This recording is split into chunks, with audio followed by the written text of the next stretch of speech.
the comparing yourself to images you might see on social media, to the bombardment of news 24/7.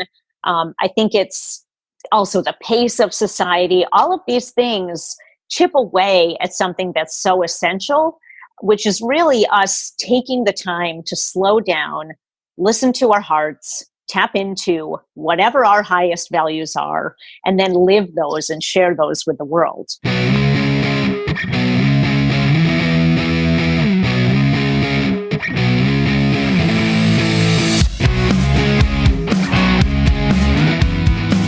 Hey there. Thank you for tuning into Beauty Radio Network's Lifestyles, the podcast where I interview interesting people doing interesting things. This is your host, Deanna. And on today's episode, speaking of interesting people, my guest is Sindy Warren. Sindy is a lawyer, a certified yoga and meditation teacher, and an author. And today, we're going to be exploring Sindy's book, Radiate, Using the Practice of Yoga to Cultivate Your Inner Shine. Sindy is going to be sharing with us a side of yoga you may not know about.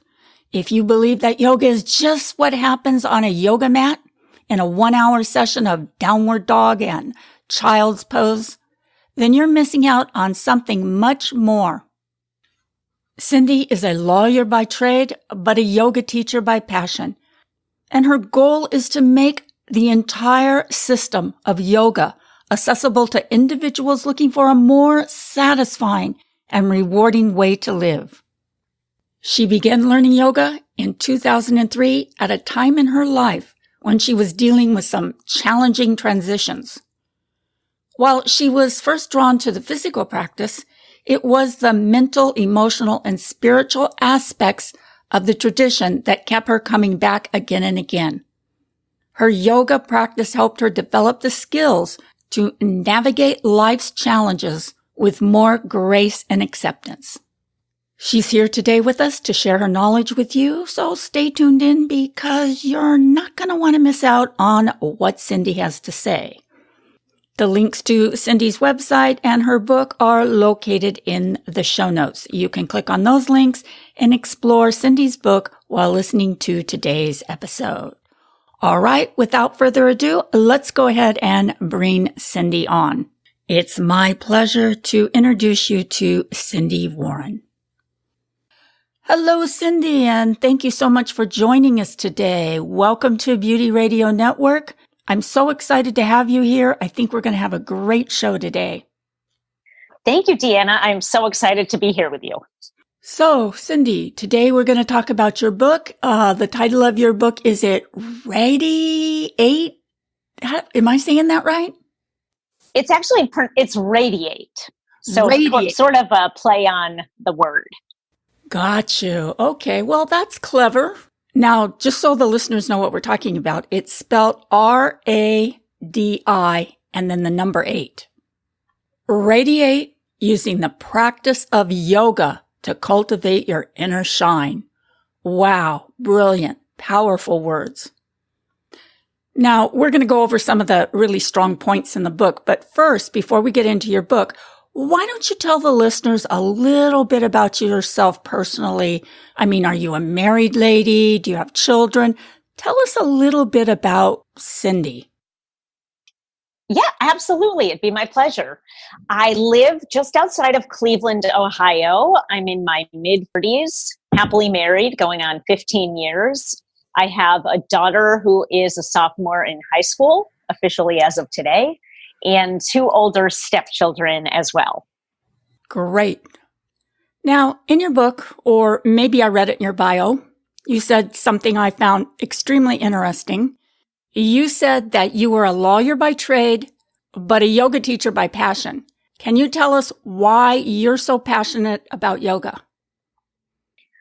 Absolutely. I discovered yoga just as a student of the practice about 15 years ago and fell in love with it, saw transformative effects in my own life, within myself, and within my relationships with others.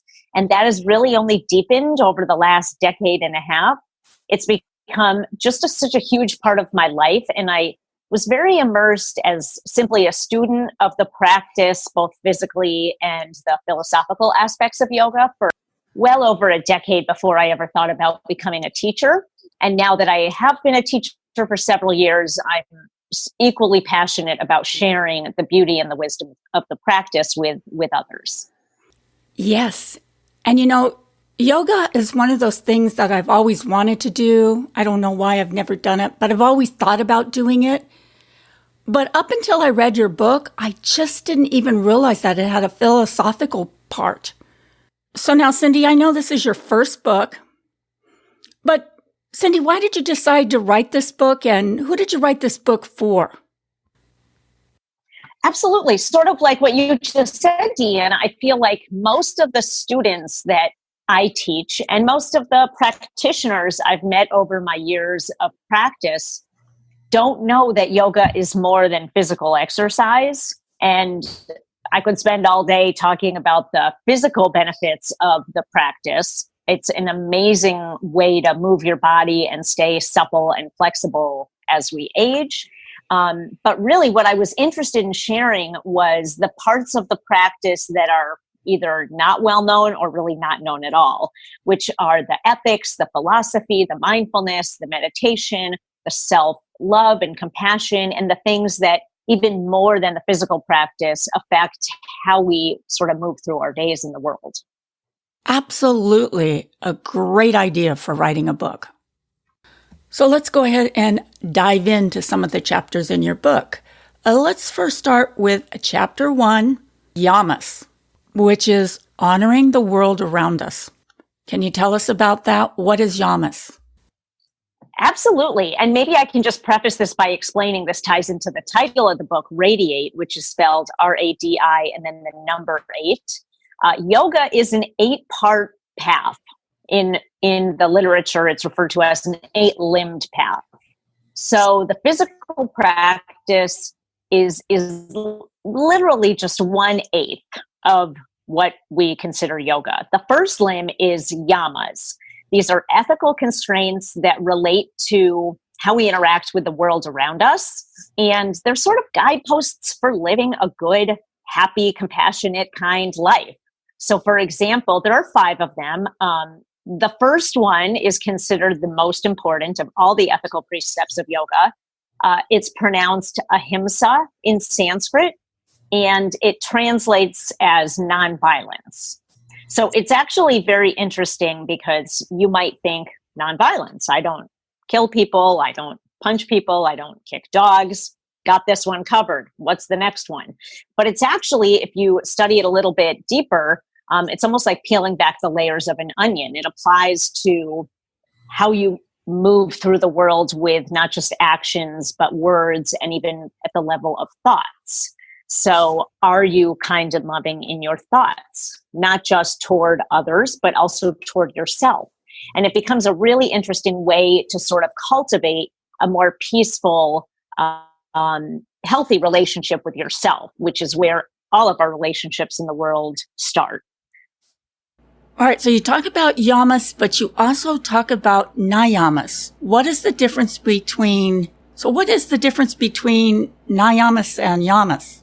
Niyamas. That's the second of the 8 limbs. And those are an additional 5 ethical precepts, if you will, and they relate to how we interact with ourselves. So while there's a lot of overlap between the yamas and the niyamas, but the yamas tend to traditionally have a more external focus, whereas the niyamas have a more internal focus. So then yamas is the world around you and how you relate to it, and niyamas is your inner world. Is that correct? Absolutely. That's correct. Did you have something else you wanted to say? I'm sorry, I hope I didn't cut you off. I was just going to share one of the niyamas that really speaks to me, and I talk about a lot with my students. It's called svadhyaya. And the Sanskrit, you can take it or leave it. Anyone listening to this doesn't have to know the Sanskrit. It means self-study. And it's simply a practice of introspection and self-awareness. And it's something that is, in my mind, really a critical piece of the yoga journey, and then integrating the lessons we learn in yoga into our lives outside of the yoga studio or mat or in whatever venue you might practice. Wow, I just didn't know that yoga had a spiritual side or a self-awareness side. So now, are there different types of yoga? There are as many types of yoga as you can count.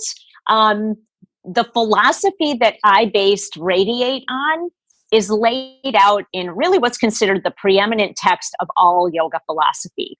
It speaks very little to the physical practice. It's really more about what is yoga in the larger context, and it's called the Yoga Sutras. It dates back thousands and thousands of years.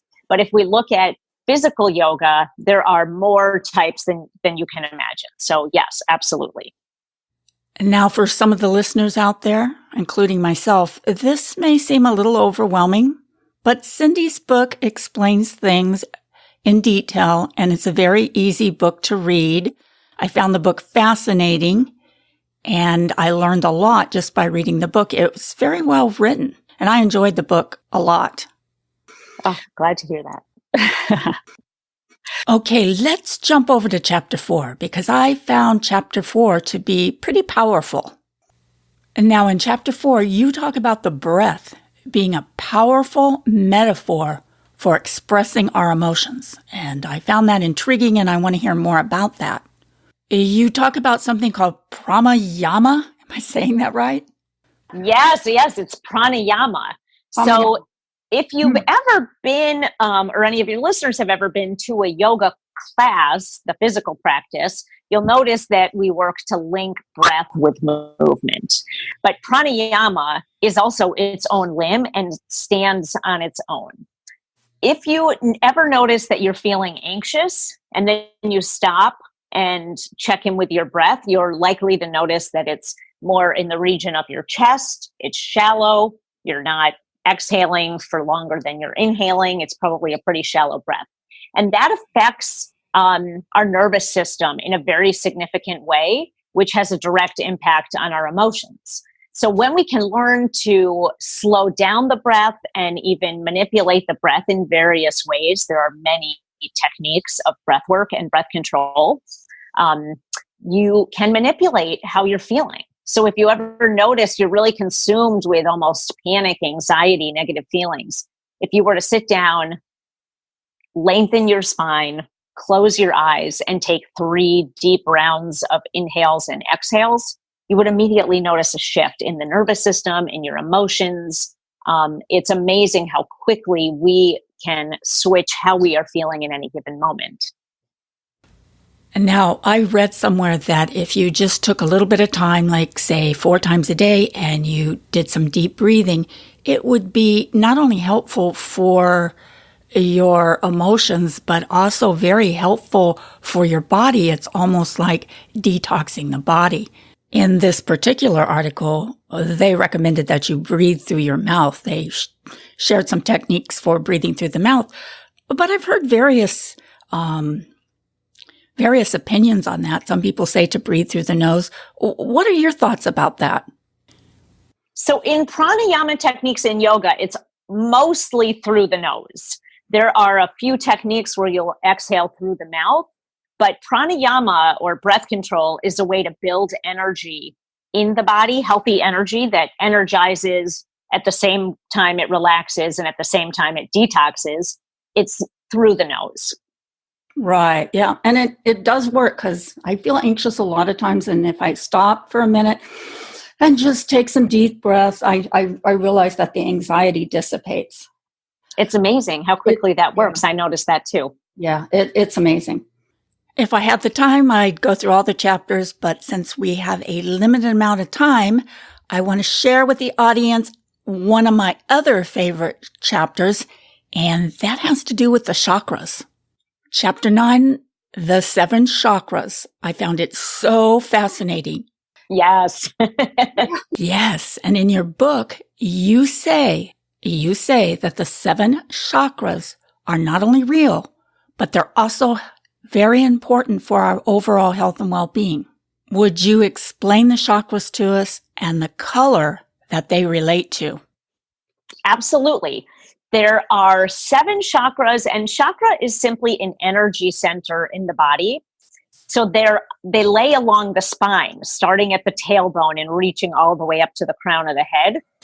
And each one is associated with different body systems. Each one has a different color associated with it. They all have Sanskrit and English names. And there is the belief that in the physical practice of yoga, one of the things that you do, so it's a physical practice, it's an energetic practice, it's a breath practice, but it's also a way to open up and clear stuck energy and lead to a healthy and balanced chakra system.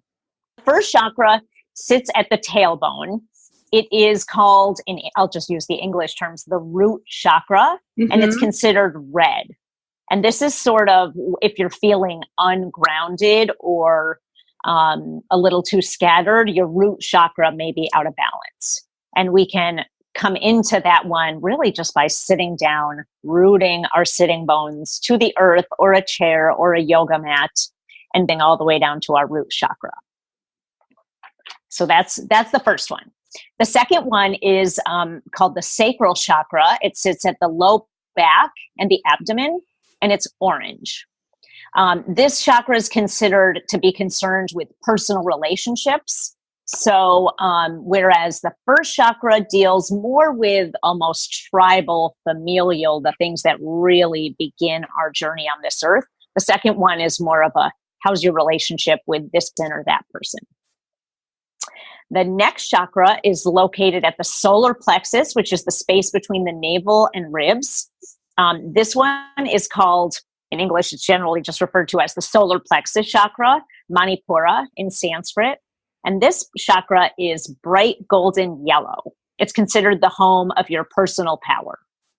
So those bottom three chakras primarily concern your relationship with others and the world around you, including that solar plexus one. Even though it's about your personal power, it's how you exercise your personal power in the world.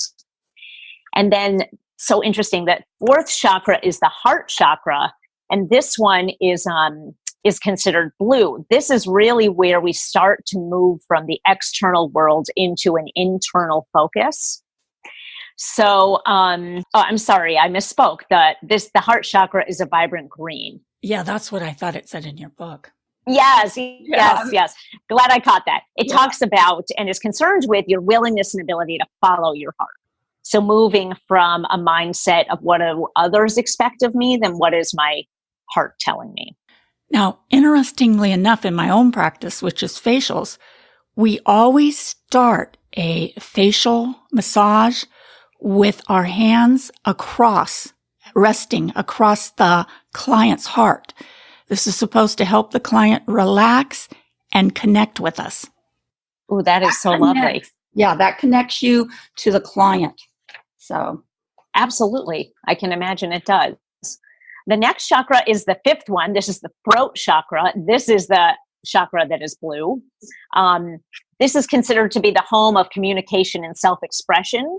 So when we think about how we communicate with others, how we express our beliefs, our most heartfelt desires with the world around us, that's throat chakra territory.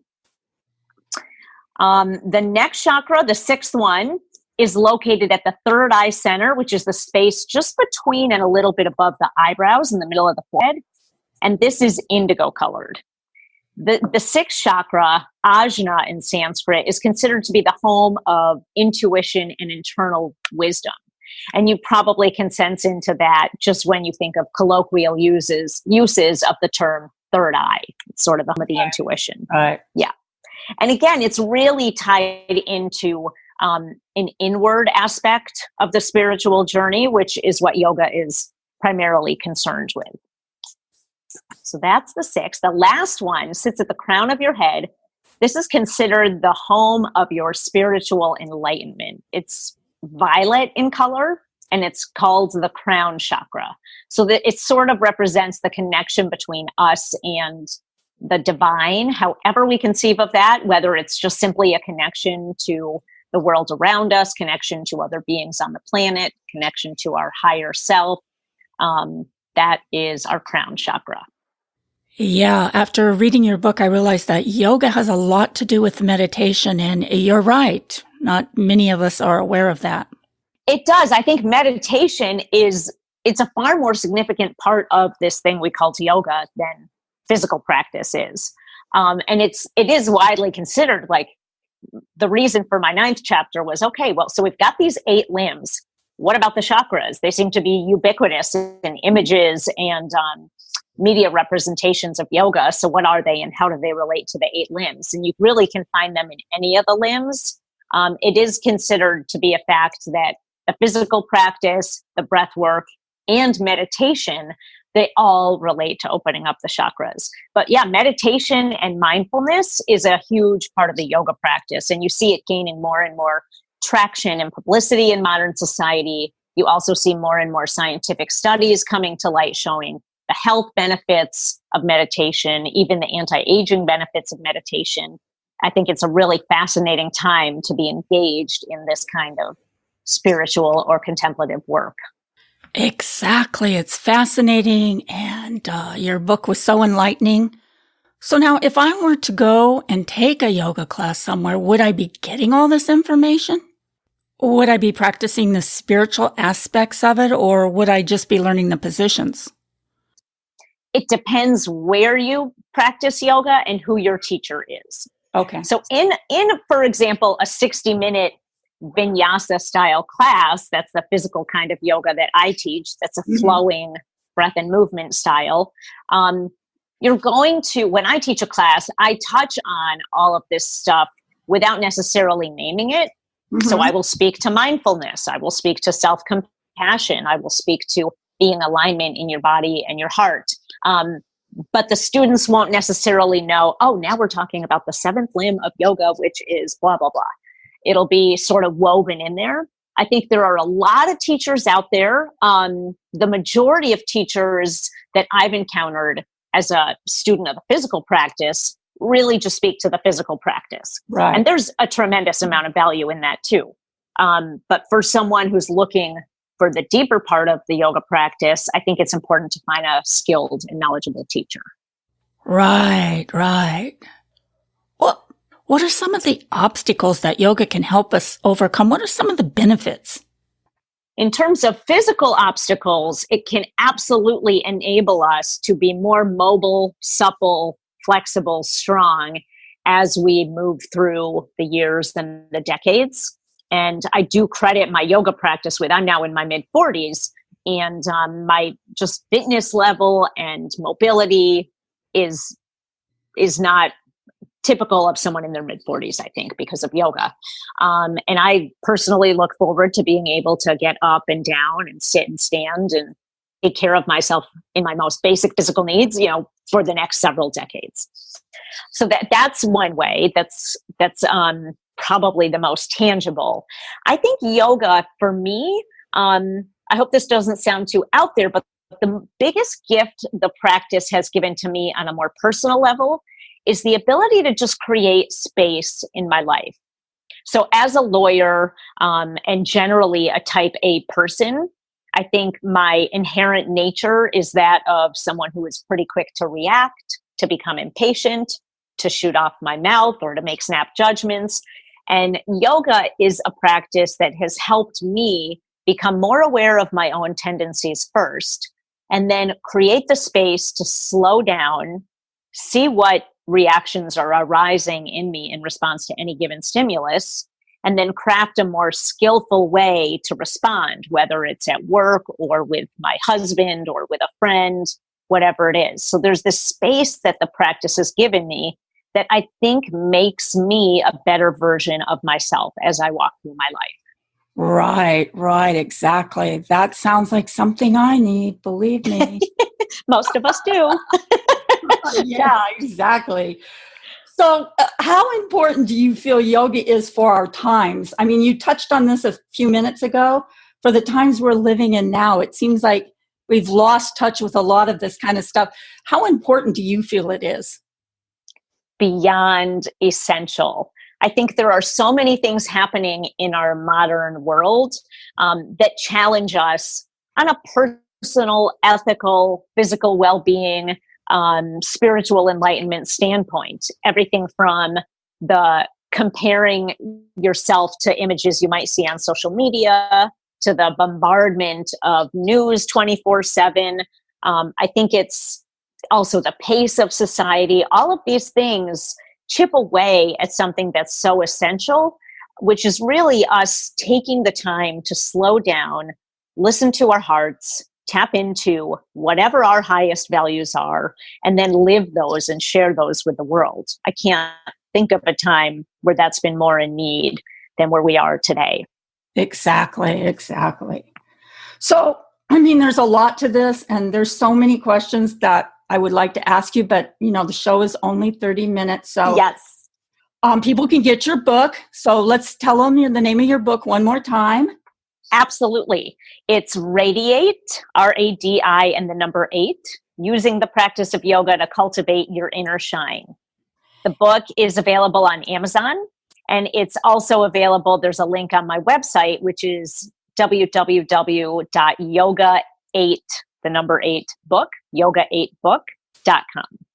I'm also available just using my name, Sindy Warren, on Facebook and Instagram. And I love to connect with people who have any interest in any of the topics we've been chatting about today. And I will put all those links in the show notes, so you can click on the show notes while you're listening to today's episode and go right to Cindy's website. Sindy, is there anything else that you feel that I didn't cover that you feel is important that you'd like to share with us?